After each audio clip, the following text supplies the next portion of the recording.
Well, good afternoon. Good afternoon. You can tell this is post 4th of July because one, we're a little bit late. Two, we're having a little technical problems. But this is what live TV is all about. That we're not television. This is live YouTube. I want to thank you all for joining us today. Sorry to keep you waiting. We've got some guests that we're waiting for. And so you and I are just going to have a little conversation for the next few minutes. And I really hope that if you're watching, that you'll put something in the chat. I'd love to know who I'm talking to today, and so that I can personally thank you for being with us. Again, I didn't do my open. I'm Denise Rollard Barnes. You're listening to Let's Talk. And this is a broadcast where we explore important topics and issues, or today, maybe just have a conversation. I'm publisher of the Washington Informer, if I didn't say that already. And we do have two incredible guests scheduled for you today. Thene Freeman, you all may know her as the director of the DC Department of Parks and Recreation. And so, we saw her in the news not too long ago as she jumped into one of the swimming pools with the mayor, I believe, opening up the pools across the city. And so we're going to talk to her a little bit about that. There's a lot of programs. I often wonder, do we have enough lifeguards? Do we have enough for our city? And so kids, this is their opportunity to go out and just jump in the water and stay cool. On a day like today, we really, really do need it. But learning how to swim, that's what's so critical to me. And as one who really never learned, it's not too late. And Thene Freeman can talk about that because at pools all over the city, we have people of all ages, the young ones and adults out there learning how to swim. And it's not too late for us to do that. We need to get a little bit of exercise, and this is the good time to do it. We're also going to have a conversation with Curtis Valentine, who's the founder of Real Men Teach. We keep talking about men in the classroom, male teachers. I can think of some of mine who really did make an impression on my life. And there's not enough of them. But Curtis Valentine, I think, is working really hard to try to make this a career that folks will want to engage with. And so, of course, we're going to have Sam P.K. Collins, our education writer, award-winning education writer, I might say, because he did win the NMPA first place award for education writing recently in Baltimore. So he's going to be on. And Sam himself, for those who don't know, and I hope he doesn't mind me sharing, it also does tutoring. So he knows about, these young boys and the impact that he personally has had on their lives to make sure that they understand the importance of staying in school, attending class, getting good grades, and doing their best. And sometimes, those male teachers do a much better job at that than the rest of us. So yes, thank you, Stacey Brown, for being with us. I almost called you to say, can you join us? And Helen Wright, thank you for being with us. We're certainly glad that you're on today. And I got to do a Stacey Brown thing here too, because I watch Stacey's show, Let It Be Known, that airs every morning, Monday through Friday from 7:30 to 8:30 on YouTube. It's a great show. Stacey pulls no punches. He talks about the top issues, has great guests. So I'm sharing this with you because while we're on just every Friday from noon to 1, Stacey is on every morning from 7:30 to 8:30. And I've watched this week. I mean, we've talked about the presidential. He's not we. I say we because, those of us who watch him are constantly making our comments in the background, and some will post them, but most of us are talking to the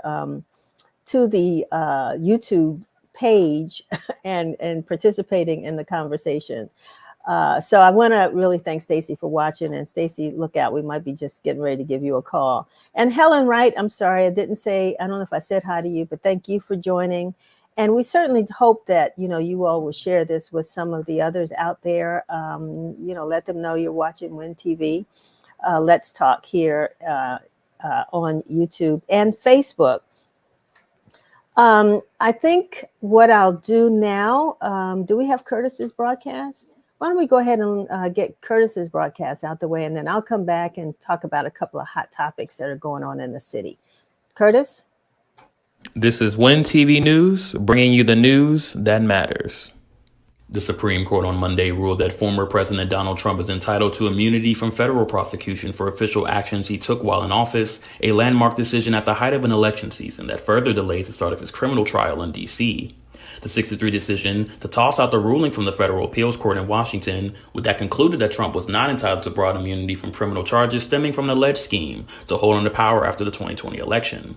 The justice sent the dispute back to the district court for further proceedings and gave the court guidance about how to move forward. The ruling expands presidential power by extending immunity from criminal prosecutions to former presidents for their official conduct. President Biden criticized the decision in remarks from the White House, claiming that it allows any president to ignore the law. The movement for ranked choice voting and open primaries reached new heights with the collection and delivery of tens of thousands of signatures in support of Initiative 83.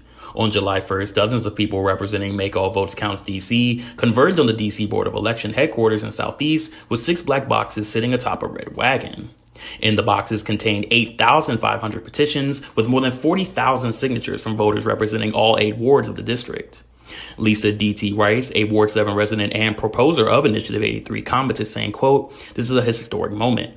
I'm really excited that we are able to gain momentum from all 8 wards and hit this threshold. And people from all across the city want to make this type of positive change."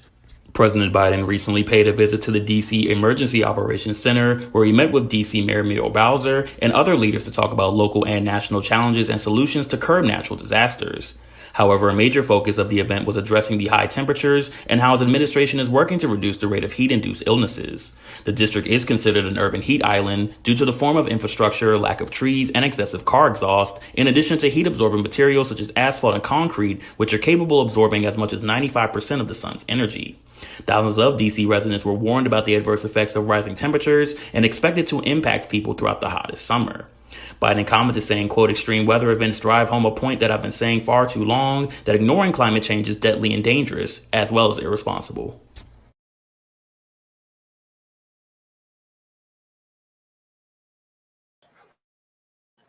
Thank you so very much, Curtis. And Thini, we know you're there. We're going to just take a couple of minutes to talk to Stacey Brown. Since he was watching, I said, let me go ahead and bring him on because this is been such a heavy news week this week. One Supreme Court decision, of course, you know, the post debate, I guess we'd call that a debate, presidential debate. We haven't talked about that, and a couple of other things. So, okay, so Stacey's not here. We will proceed and talk to Thini with the DC Department of Recreation. I'm really excited to have her.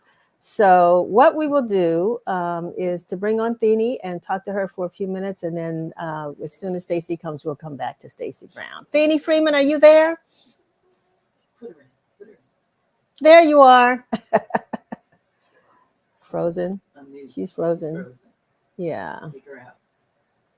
All right. So this is post 4th of July stuff. You know, this is what happens. And but I appreciate your patience. You know, like I said, live TV is live broadcast, live whatever we're doing today is so exciting. Hey, Thini, how are you? I am here. I know you are. Good. So it looks like, are you at a recreation center right now? I am at a recreation center, and behind me is the young people from the aviation camp. They're also they have dual roles, so they're working DPR, and they also are part of the Marionberry Summer Youth Employment Program. And so, as you can see, I have about 25 young people behind me. Hey. That is so exciting. Thank you for inviting them to the show. You know, and I'm excited. Aviation program. Tell me, you know, I'm getting chills now. This is amazing. Tell me what that's all about. Okay, come on, Priya. Come on. Use your good feet and come on and tell her what the aviation program is about. Come on. Let's go. Oh, you want Priya to sit right here? Come on. This will be good. Hello. There we go. Good afternoon. How are you? Good afternoon. How are you? I'm fine, thank you. And your name is? Priya. Priya? Okay. What's your last name, Priya? White. Priya White. Okay, we have names, so I always like the whole name. So tell me, what is this aviation program all about that you're involved with? It's about like black young students trying to learn how to make planes and drive planes. So in the future we could have more black educated pilots. That's amazing. There's an event that's happening in a couple of months with some of the first honoring the black astronauts. It's going to be out at uh, what is it? The out near Dulles Airport at the museum. Maybe that's something you all can get to see because yeah, we need more. We need more. So why are you interested in this program, Priya? Me myself, I'm interested because I like seeing like the sky and I like traveling a lot also. And I Really? just like it's amazing like seeing people like from big to small like turn to ants in the sky. So it's like it's really Right, different. right. And that's amazing. And then to get above the clouds, you like that too? Yeah. Who knows? Like on Who top knew of we could do that? Yeah, yeah, exactly. What school do you go to? I go to Disney Pioneers Academy. Okay, and what grade are you in? I'm in the ninth grade. Okay, all right. Well, nice meeting you, and thank you for sharing. So thank you for having me. Oh, my pleasure, my pleasure, and all the rest of you all that are there. I'm really proud of you, and thanks for being with us today. Thanie, tell me what's going on with the Department of Recreation this summer. So we're hosting young people. We have over 8,000 young campers, and then we have about 1,350 summer youth employment youth. And my background, I came from DOES, where I led the Office of Youth Programs for quite a bit of time, and so this is a perfect marriage.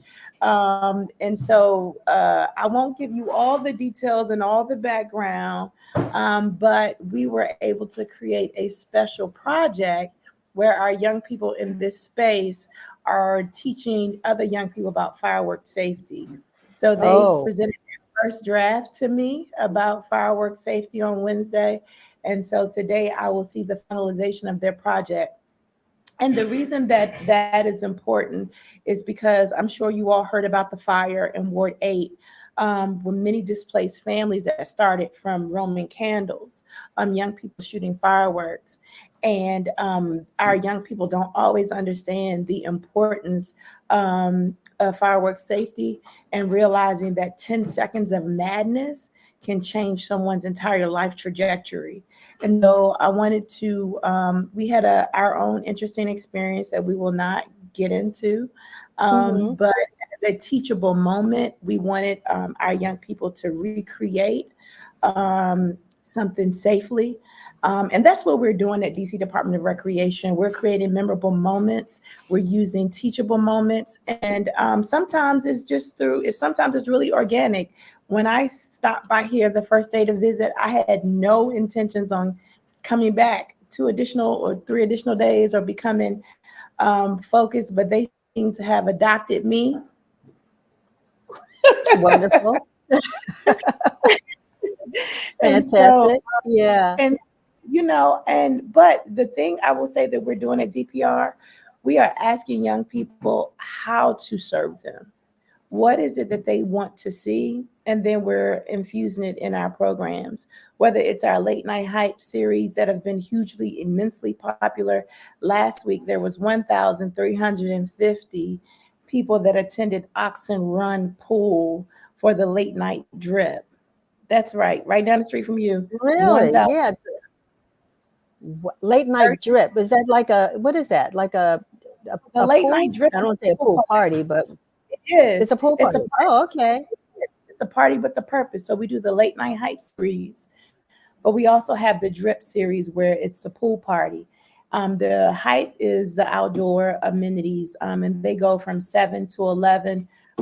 We 11 p.m., but we have seen that we're wrapping up around midnight, and it's a intervention tool that's keeping our young people engaged in positive activities and not destructive ones.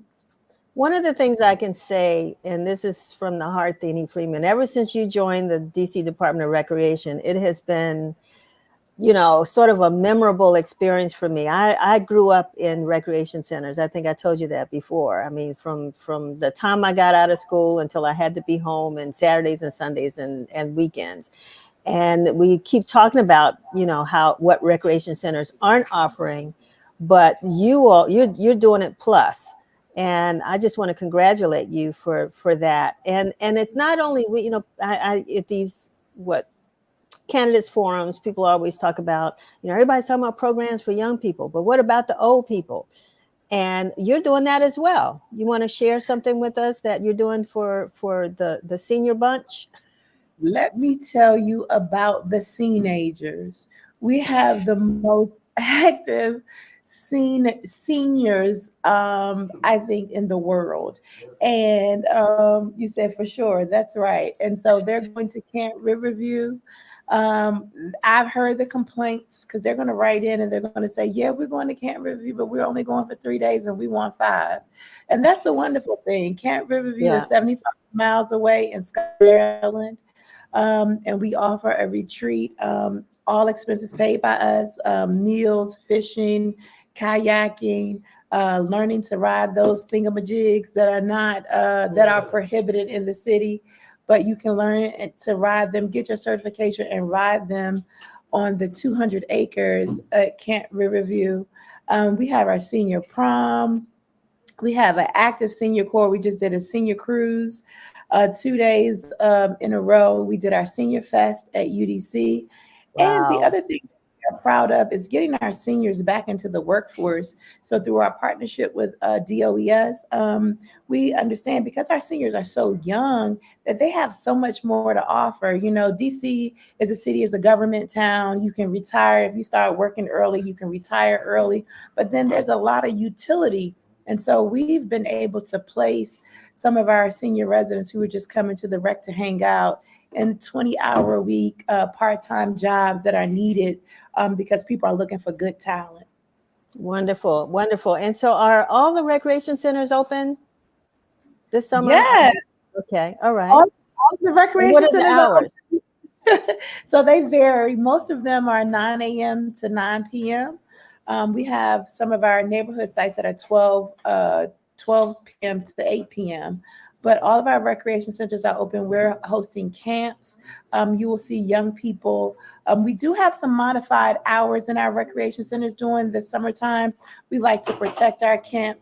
Look at my best friend. Look at her. She's on camera.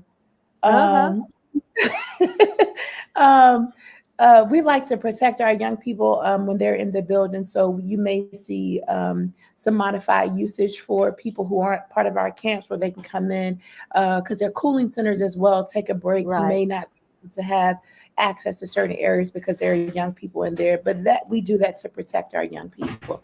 And then, of course, pools. Right. And there are also like feeding programs there as well, right? Absolutely. Can people get there and get lunches and. That's right. Anybody can come get a meal. We do not turn you away. There's breakfast, lunch, and a snack at the many feeding sites throughout the city. That's through our partnership with OSSI, and it's hugely popular. We're finding that our vulnerable populations are coming in. We're finding that our camps, like our neighborhood camps, are coming in. And even the young people who are latchkey children who may be home for the summer, we're not connected to a program. They know that they can come and get some food. Yeah, I understand that. That's great. That's great. Well, before, I let you go, 2 things. One, I don't know if there's anything in particular else you want to share with us. And then secondly, there's a little guy back there who parked himself right behind you.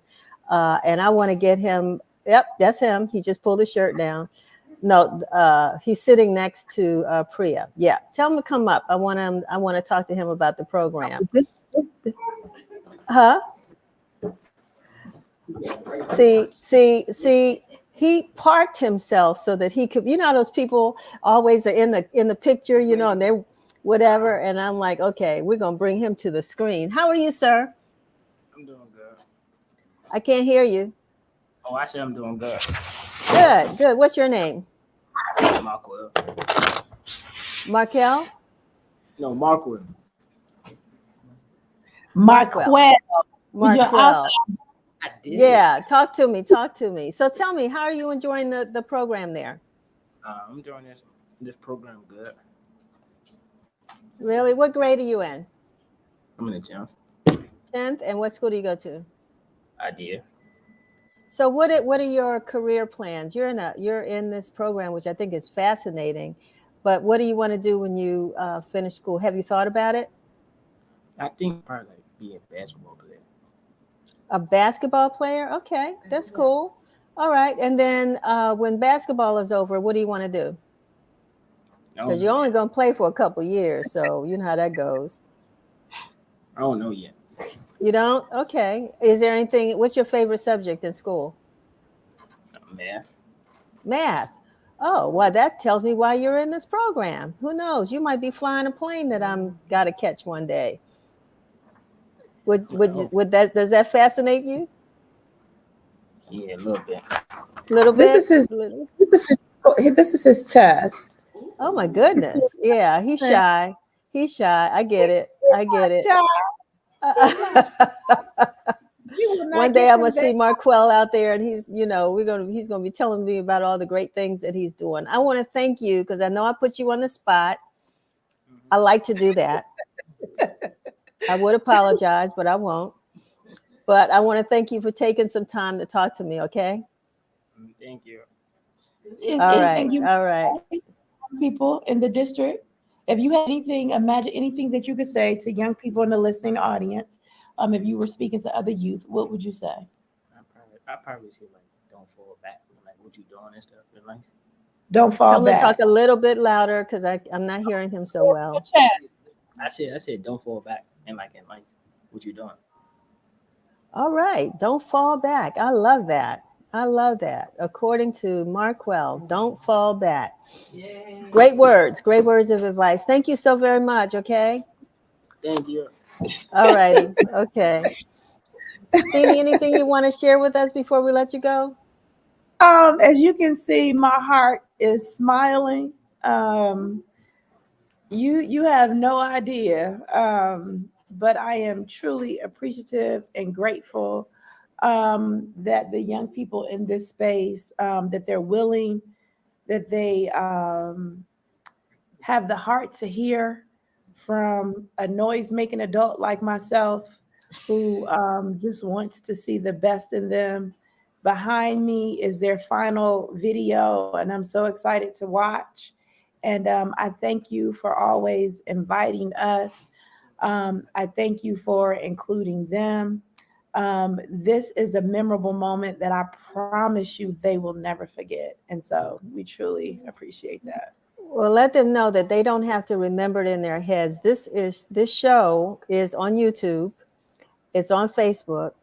So while we have a few viewers right now, we'll have a lot of viewers once they share it with all of their friends and family.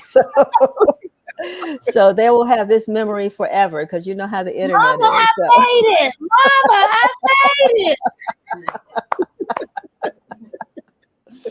Exactly. And we know, Jeannie, you know this. Young people have so much to say. And when we put them on the spot, sometimes it takes a while for them to warm up, but they have a lot to say. And we just They need to do. take the time and listen. It's necessary. And I've told them and anyone, every major movement in this country, and I would even say the world, every major movement has been started by youth. Yeah. Every major Yeah. movement has Yeah. been started by young people, whether it's the civil rights, whether it's women's rights. Every major movement has been started by young people. And I Right. think we forget that. And there's a word, adultism, where we tell young people what to do instead of inviting them to the table and asking them what it is that we need to do. And Right. so at the DC Department of Parks and Recreation, we want to hear from them. We want to include them and making a difference. And thank you to our partners. Thank you, Daryl. Thank you to the many partners with DPR who are bringing their gifts to us this summer and partnering so that our young people can get exposed. Because I will say this, we know what that percentage looks like of African American pilots. We know what that looks like. Right. right? And so exposure is key. And so for young people at 14, learning about what it could be to be a pilot, learning about even getting a drones license. Although DC is restricted airspace, but we will find somewhere to fly these drones in Ward 9.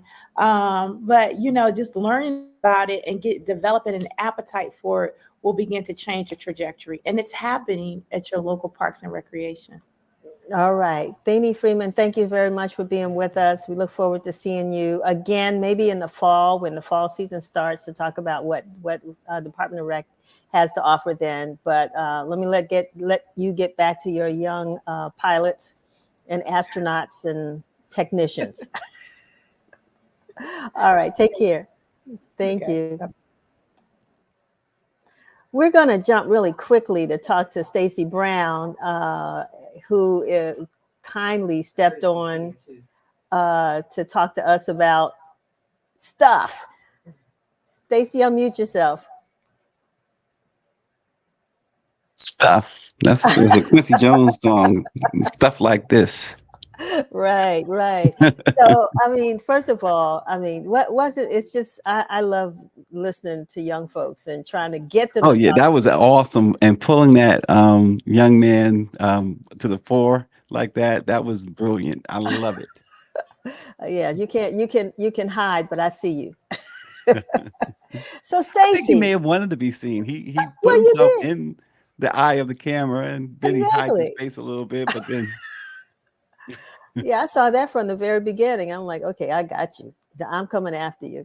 But and same thing with you, Stacey. Thank you for being with us. We thought we had lost our guests, but looks like they are here with us. But I still wanted to spend a couple of minutes because Let It Be Known has had some great topics this week. Everything from the presidential debate, I guess we'll call it that, to what folks are thinking with regards to whether President Biden should stay in despite all the lies that President Trump told. And there's so many other things that you talked about this week. So, I mean, of the topics that you really got the most engagement with this week, what would that be?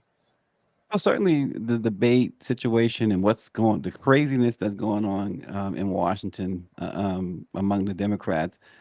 Look, everyone, you could not have reasonably expected Joe Biden to turn into 40-year-old Joe Biden at a debate. He's 81 years old. I said during Let It Be Known, and it appears to be that there's some repercussions for it too, because the campaign was as much responsible for that poor performance at the debate than Joe Biden. This is, again, we all know he's 81, so you can't hide the fact that he's 81. He flies into Atlanta after all these campaign trips, flies directly into Atlanta. Around noon, I think they got into Atlanta.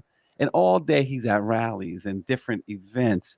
And then you put him on the stage. The man didn't get a nap. I said that professional fighters, ask anybody. I've talked to Sugar Ray Leonard and Tommy Hearns and others. Professional fighters, before a championship fight, their training staff wraps them into a warm blanket and puts them to bed. And these are young, professional, highly skilled athletes to get rest. They did not do this for an 81-year-old man. And that was a professional fight because Donald Trump is a professional liar. And the fact that they put him in the line of fire like that, and now you got Democrats saying he should drop out. Are you kidding? What's going to happen if he drops out? Well, let me tell you in a nutshell what's going to happen if he drops out. You're handing the election over to Donald Trump if he drops out, because you need to, whoever that person that you have in mind to replace him, and it could be Gavin Newsom, who would be tremendous. But even Gavin Newsom could not win at this point because you have to start a whole fundraising apparatus. You have to then convince all the delegates that have pledged to Biden. You have to convince them to change their vote. Delegates do not like changing their votes. The Electoral College don't change votes, although they may be against the candidate. They just don't do it. So by doing this, they are just really digging themselves further into the hole instead of coming out in unison and supporting this man. Yeah, yeah. I mean, I think everybody is weighing themselves personally, having these debates, round tables, particularly yesterday. A lot of fireworks around that conversation. But he has no plans to quit. And But Denise, think about this real quick. I'm sorry, but mhm, real quick. I know go ahead. you have to keep it moving, but think about this.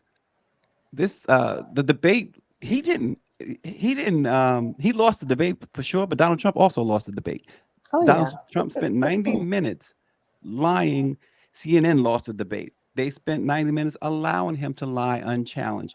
But also, is 90 minutes? We got a jobs report today. It's on the WashingtonFormer.com. Read about it. Um, Again, added unexpectedly, the U.S. added 260,000 jobs in June. Record number of jobs added under this administration. They are getting the job done. As the president said, he says, I might be old, but I know how to do this job. On the other hand, you got a twice impeached, a 90 plus times indicted, 34 times convicted felon, someone who's been found responsible for sexual assault. A judge just earlier this year declared that he was guilty of massive business fraud to the tune of almost a $500 million, 10 bankruptcies, refuses to pay taxes. This is who you want? You got a choice. Yeah, yeah. So you're gonna take 90 minutes and say, where's the call for this other guy with all of those charges, with all those other issues? Where are the calls for him to be removed or replaced? Well, and then on top of that, Stacey, I think what folks need to understand, because we tend to vote, we tend to cast a vote and then we're gone. We turn our backs. And then when things don't work out, we blame the president. But it's this administration and the selection of people that are put into places to actually create the policy and enforce the policies, in addition to the Congress. And now I don't know hopefully nothing will go to the Supreme Court again. But it's those people that are put in places that really actually help to run the government. And so I think taking a look at that, we keep talking about the importance of voting down, ballot, and the importance of those races as well. So to put all of that, the pressure of everything on the president, I think is an unfair or an unrealistic reality that folks, and especially if you have a bad president, because we had a bad president who made bad choices with people to run institutions like HUD and others, Department of who Education. yeah, you name it. So I appreciate that point. The other thing, speaking of Supreme Court, I just wanted you to talk a little bit about that, Yeah. and the decisions that were made this week. Oh, the big decision everyone's talking about is the Trump immunity or the presidential immunity. There's some misunderstanding there, but make no mistake, what that decision does is allow the president to do exactly what Donald Trump said back when he was running in 2016. If you recall, he said, if I shoot someone on Fifth Avenue, um, there would be no repercussions.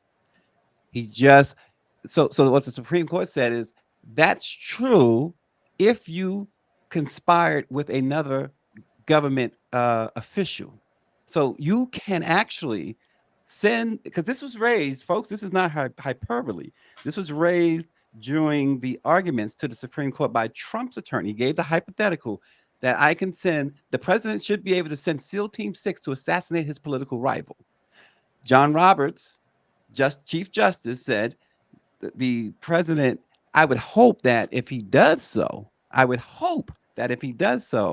that SEAL Team 6 would refuse. Justice John Roberts did not disagree that the president can order such thing. And so just think about that. So they're saying that, yes, anything that he does, as long as it's with another federal employee, is legal. He is inoculated by it. That is from a man who says he's going to seek retribution, he's going to be a dictator on day one. That should be enough to say, hey, mainstream media has continually failed folks over and over again. Read the Black press, read the Washington Informer, because we are not failing you. They are failing you because they're not boosting these things up in the light that it needs to be brought up. This man has said he is going to bring us back. People say it can't happen, Denise. He's He's going to bring us back to chains. He's going to do these things, folks. We talk about Vice President Kamala Harris. The only job in the White House for her, if this guy gets in, is sweeping the floor or being someone's maid. That's what's in his mind. That's Project 2025. Wake up and read it, because it's important. Supreme Court also made another decision, speaking of Project 2025, that shouldn't go under the radar. It's called the Chevron decision. Look it up. What happens now under that Chevron decision is these federal agencies, Denise, that you talked about, Food and Drug Administration, they will no longer be able to say this food or this ingredient is good or no good. They will no longer be able to say the Surgeon General says that smoking is bad for your health. They will no longer be able to say that this restaurant is filthy. I'm going to give it a D or an F. They will no longer be able to do that. See, people, you got to wake up. These things are happening. Yeah, Stacey, it's we don't have enough time to really take a deep dive into this like I would like to.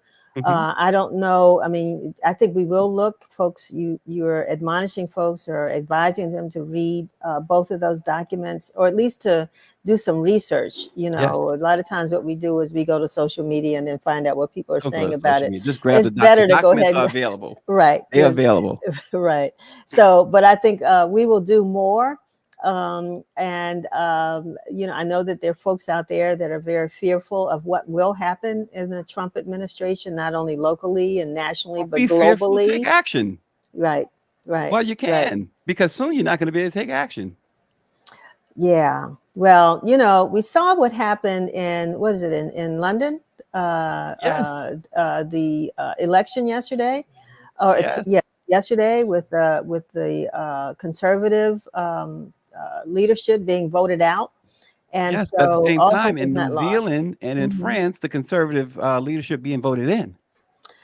Well, hey, we got to have some balance. I'm not saying that it's important to do that, but we got to. There needs to be some offsetting. You know what I'm saying? So if they're voted in, do we need to follow suit? No. And I think that American voices are probably the loudest when we talk about democracy and freedom of speech and what have you. That's what we stand for.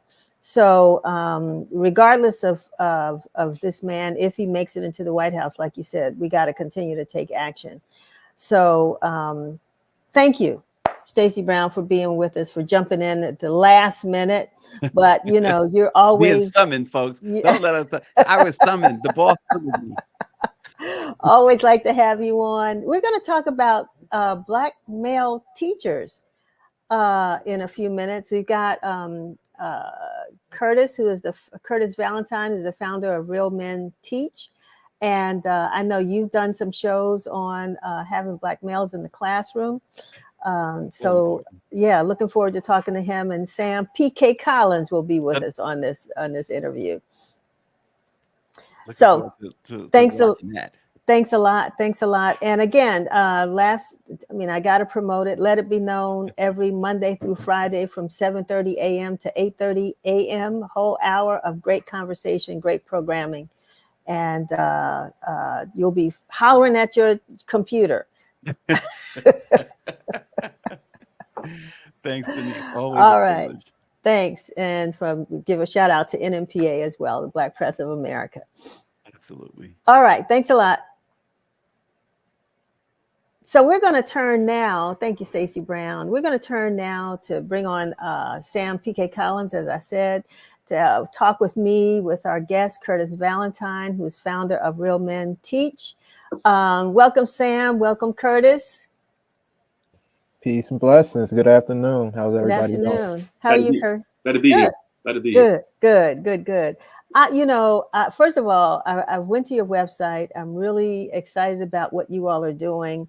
Sam is I don't know if you all have met. He's our education writer, a former teacher himself. So he understands the strength and I guess, the need for Black men in the classroom, and he continues to tutor young Black boys and girls. So tell us about the program, Curtis. Tell us about your program.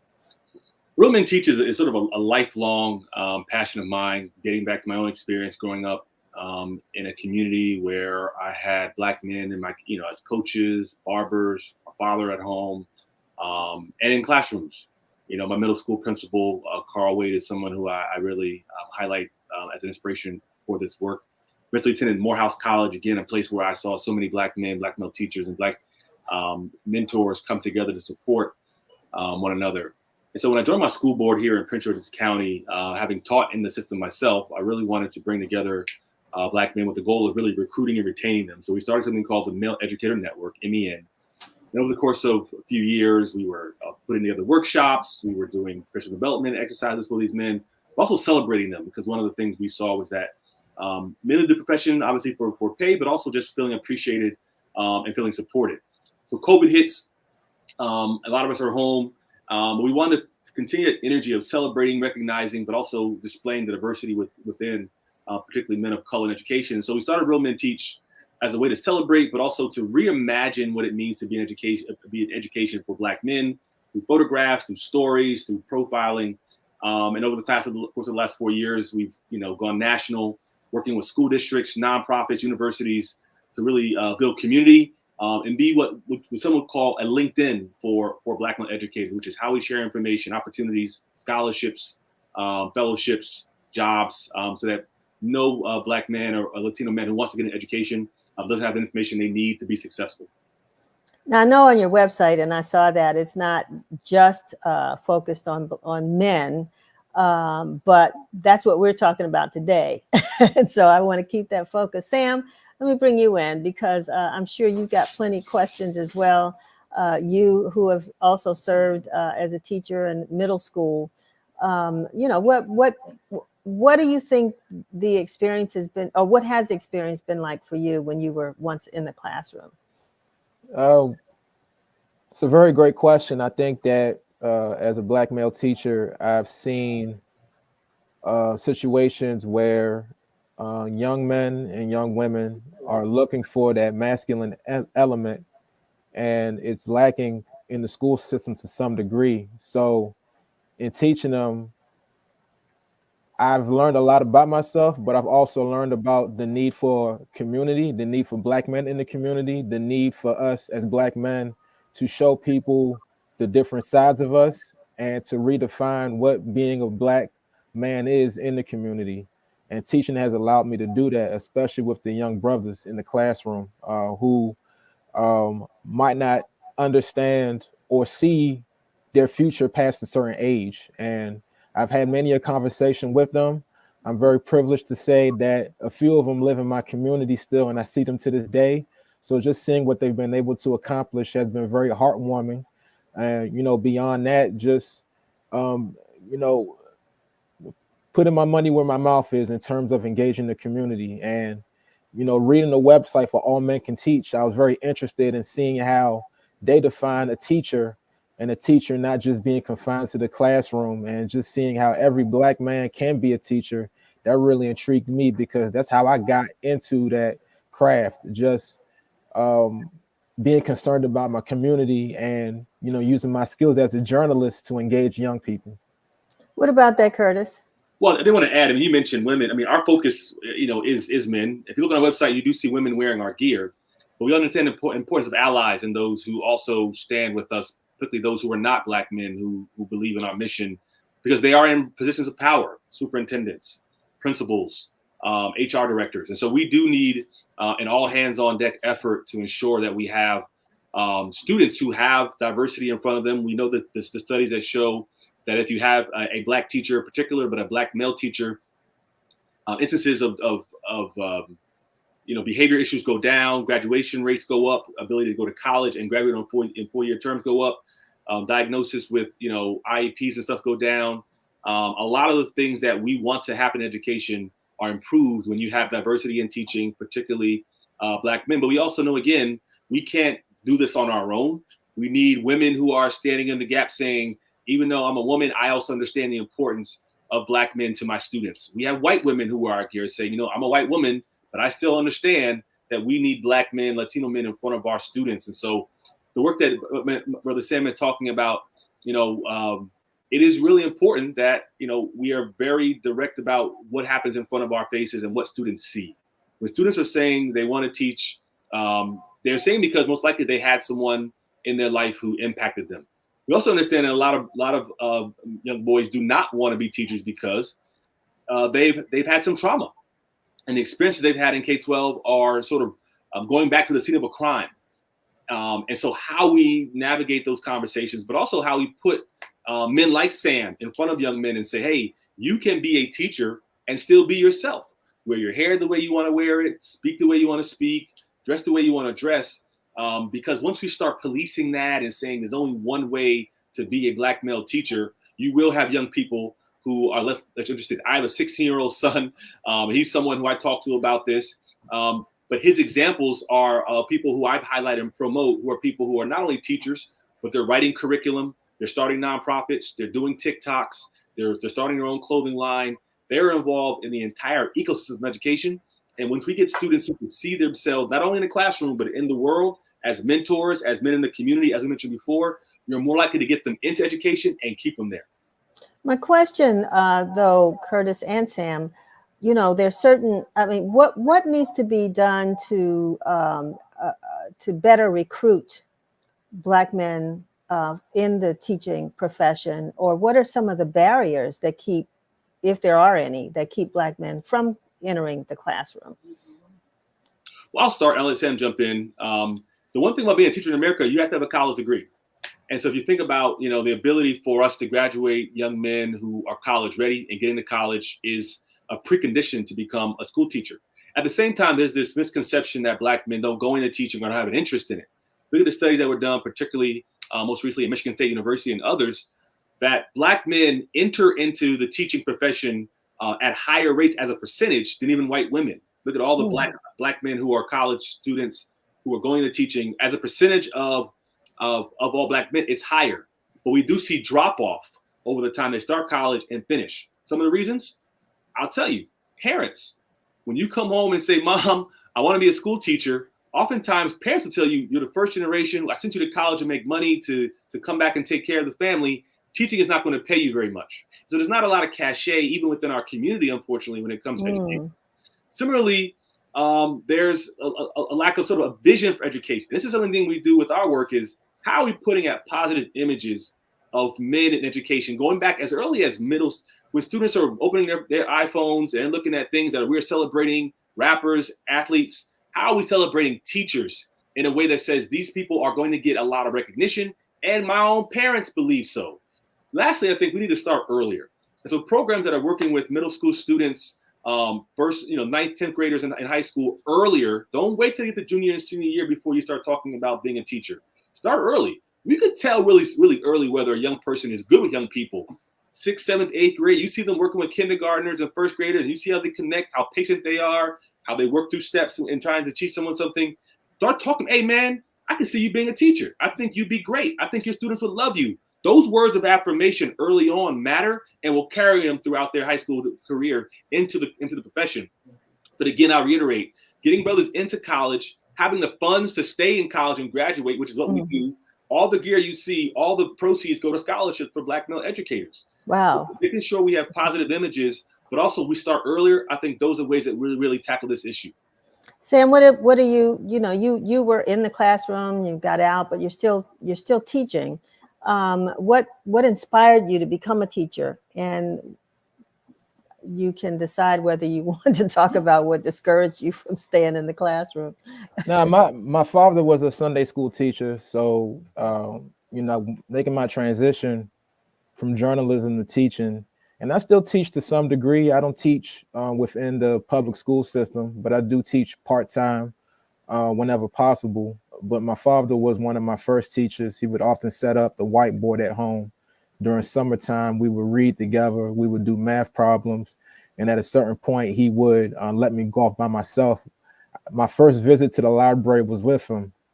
Him, my younger brother, and myself, right there on Georgia Avenue, right by the DC Maryland line. So my father was my first teacher, one of my first academic teachers. He always told us to eat book. That was his saying, eat book, just read as much as you can. And even as I got older, I remember one time it was my brother, myself, and my cousin. We were running amok in the house and he was watching TV. He stopped me and he said, Sam, I don't see you reading much these days. You loved reading. What happened? And, it was just things like that that really encouraged me.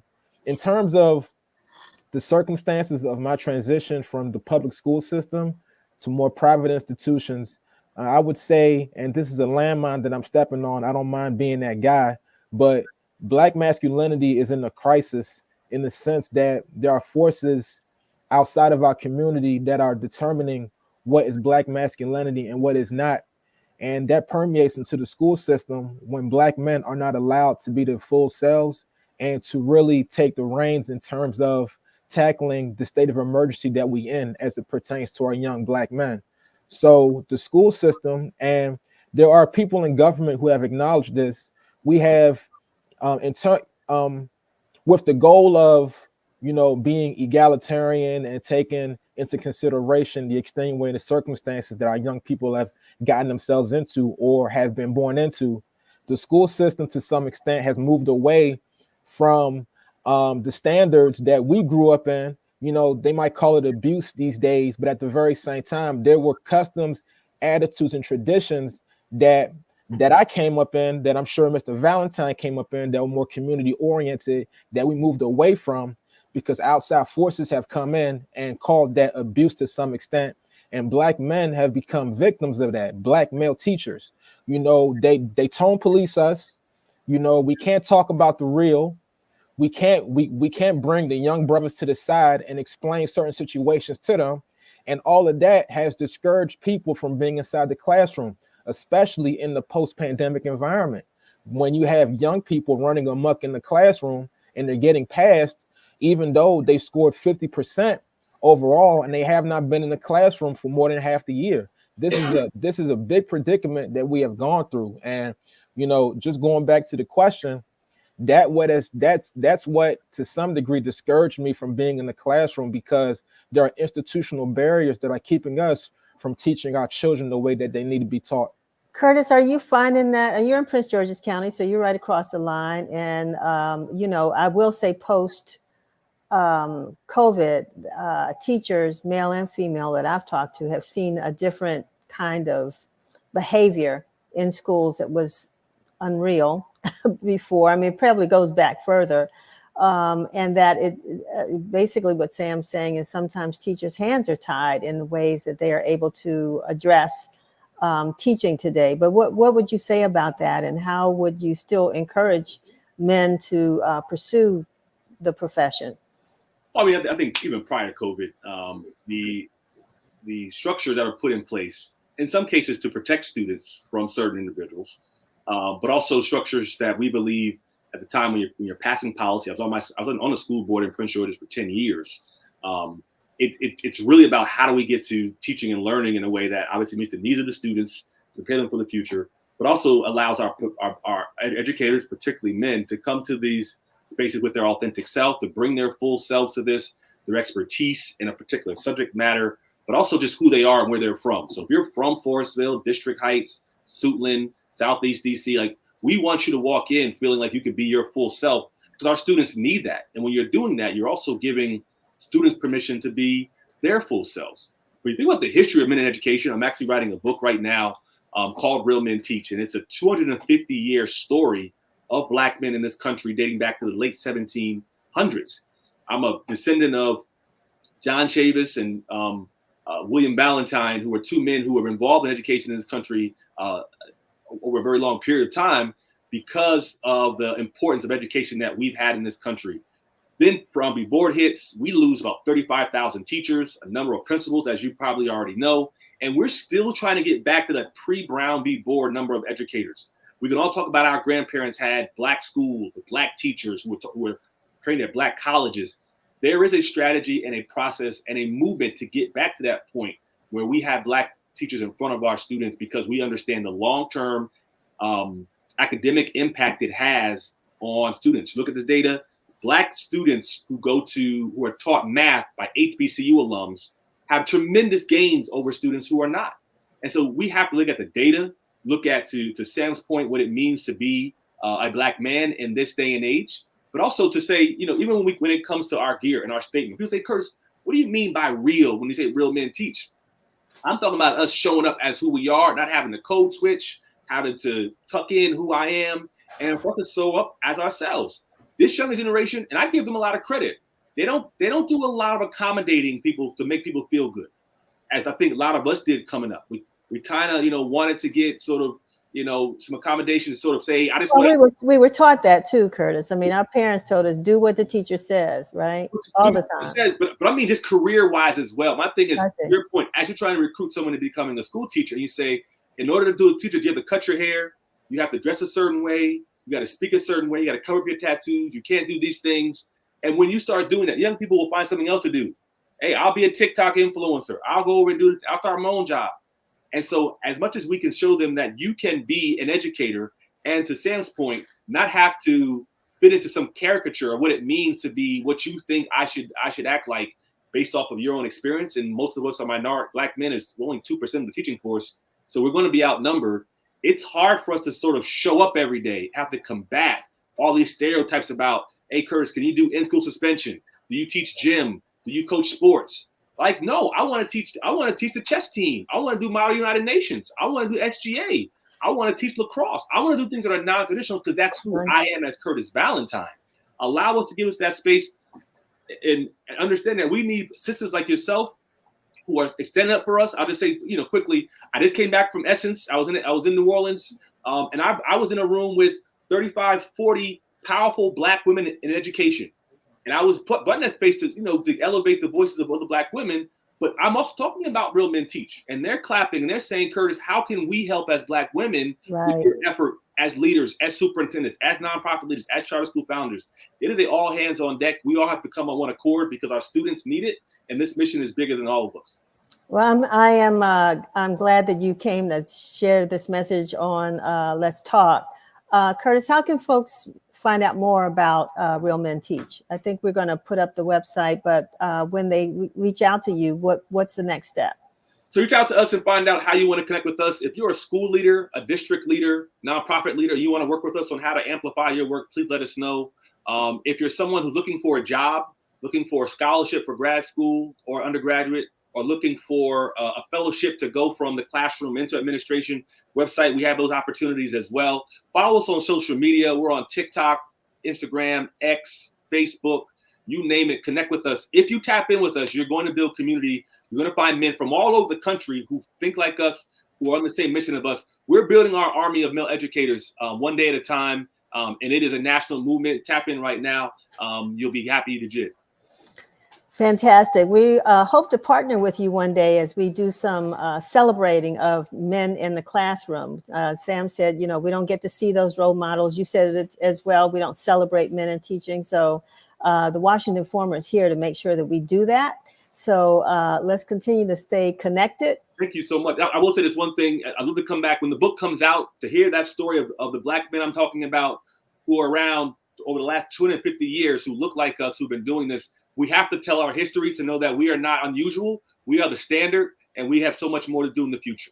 Now, I understand, not to pursue this much longer, but John Chavis, who, if I'm not mistaken, is the grandfather or great grandfather of Dr. Benjamin Chavis, talked the other day about the fact that his grandfather was so critical in teaching, but also got hung for teaching Black people to read and write. That's the story I hear. I have his bio. I'm going to finish reading it. So again, first Black man to ever attend college, attended Princeton University, started a school, taught Black and white students. We actually got permission to teach white students, but then you have the massacre with Nat Turner, and that really changed laws around even free Blacks teaching white students. But he was someone who I'm highlighting. We're both from Mecklenburg County, Virginia, where my family's from.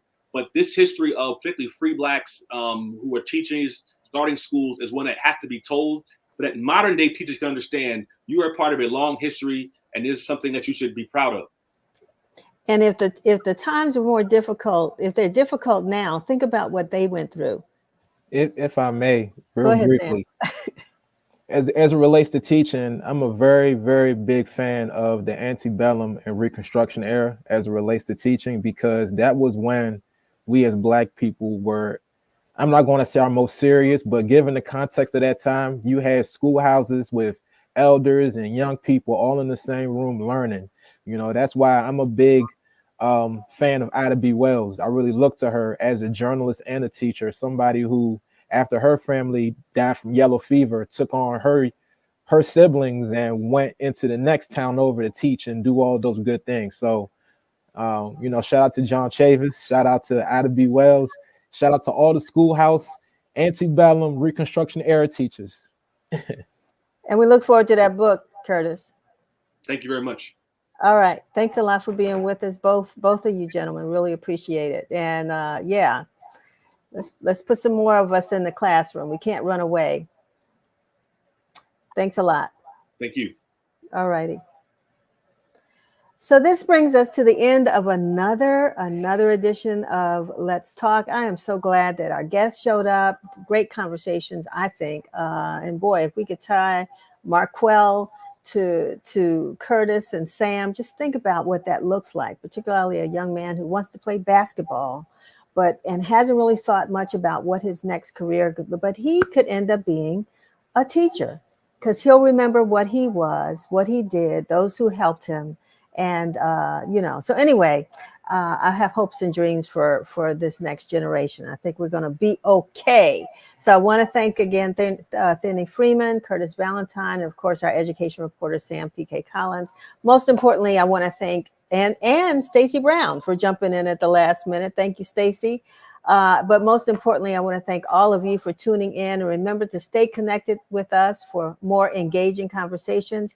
Have a safe weekend. Make sure you drink, make sure you stay hydrated. Of course, we're having issues with the water, so pay close attention to that. But make sure you get plenty of fluids. Stay cool, and I'm signing off. Have a great weekend.